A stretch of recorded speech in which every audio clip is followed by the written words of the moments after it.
सतना जिले की मझगवां तहसील का वो जंगली क्षेत्र जिसे हिंदू धर्म के लोग आस्थावादी भगवान श्री राम के वनवास काल का इतिहास मानकर पूजते हैं और वर्तमान समय में टाइगर संरक्षित क्षेत्र के रूप में ख्याति अर्जित करने वाली सरभंग ऋषि की तपस्थली शरभंगा आश्रम के आसपास का वन परिक्षेत्र आजकल खनन के लिए कुख्यात होकर कर्नाटक का बिलारी बनने की राह पर है। सरकारी लीज की आड़ लेकर यहाँ पर खनन करवा रहे खनन माफिया मुरारी लाल बंसल के हौसले इतने बुलंद है कि जहाँ कुछ हेक्टेयर जमीन की लीज लेकर पूरा पहाड़ खोदा जा रहा है, तो वहीं अवैध खनन की शिकायत करने पर साधु संतों की जासूसी करवाते हुए उन्हें धमकी भी दी जा रही है। देखिए ये पूरी रिपोर्ट। सतना जिले के मझगवा वन परिक्षेत्र अंतर्गत आने वाले प्राचीन और ऐतिहासिक धार्मिक स्थल सरभंगा आश्रम है, जिसे वर्तमान समय में अगर कर्नाटक के बेलारी की उपमा दी जाए तो भी गलत नहीं होगा।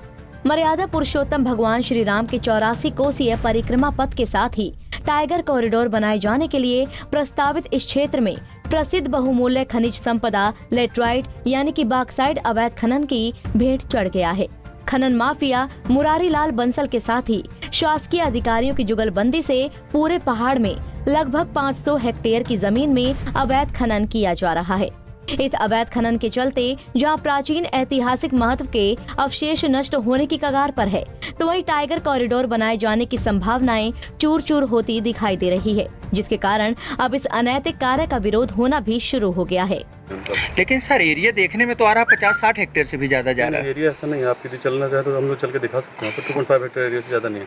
टोटल इनको जो 5 हेक्टेयर के आसपास इनको सेंशन हुआ था, इसमें से लगभग 3 हेक्टेयर के आसपास काम करते हैं, इनको 2.5 इनको बचा हुआ है उस एरिया में, फिर उससे एक भी ज़्यादा नहीं जा रहे हैं। यदि उससे ज़्यादा जाएंगे तो इस में तुरंत कार्रवाई करेंगे इसमें। अच्छा सर, इसमें काफ़ी जो है कीमती वृक्ष भी जो है फंस रहे हैं। ये सागौन जैसे वृक्षों को जो है तोड़ते और खोदते चले जा रहे हैं, इनको रोका नहीं जा रहा है। नहीं, जैसे क्या होता है, जैसे कोई भी लीज सेंशन होती है तो उसमें जैसे कि उनका जो कुछ उसमें बीच में जैसे छोटे छोटे पौधे हैं, इन पौधों में क्या होता है, इनका पहले से उनसे हर्जाना भर के जो गाइडलाइंस है उसके तहत में इनका पहले इनके कंपनसेशन उनको उतना ले लिया जाता है उनके बदले में।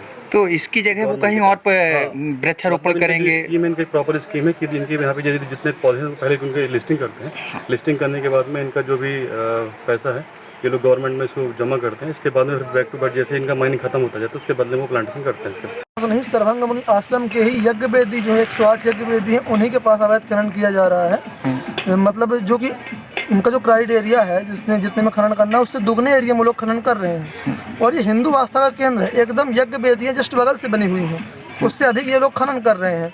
यज्ञ वेदी मतलब जितना इनका क्राइटेरिया है उससे अधिक खनन कर रहे हैं। और ये बाघ का मूवमेंट उस पूरे क्षेत्र में रहता है, पूरे सरभंगा क्षेत्र में रहता है और उधर खास कर रहता है। बाघिन जो रहती है वहाँ पे पानी पीने जाती है, उसके बाद जो उसका पूरा निवास स्थल ख़त्म कर दिया गया है और पूरा एकदम खोद खन के पूरा सरभंगा आश्रम बर्बाद किया जा रहा है। तो ग्रामीणों के द्वारा किस तरह की अभी तक आवाज़ उठाई गई है कि किन्हीं अधिकारियों से शिकायत की गई है, तो वो नहीं, आगे क्या करेंगे आप लोग?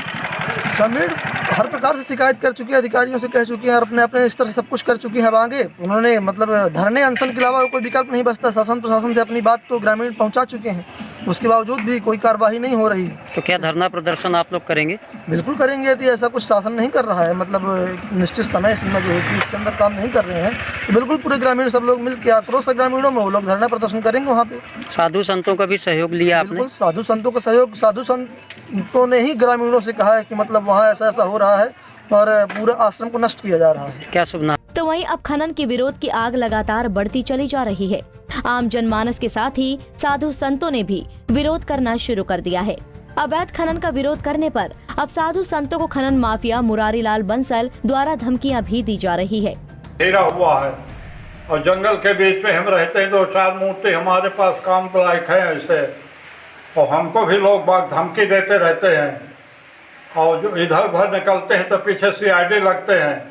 हम निकल नहीं पा रहे हैं कि हम जाएं, कुछ सतना जाएं, कहीं जाएं, कलेक्टर के पास जाएं, कहीं जाएं, तो कोई सुरक्षा हमारे पास है नहीं। इसलिए हम बहुत दबे हुए हैं।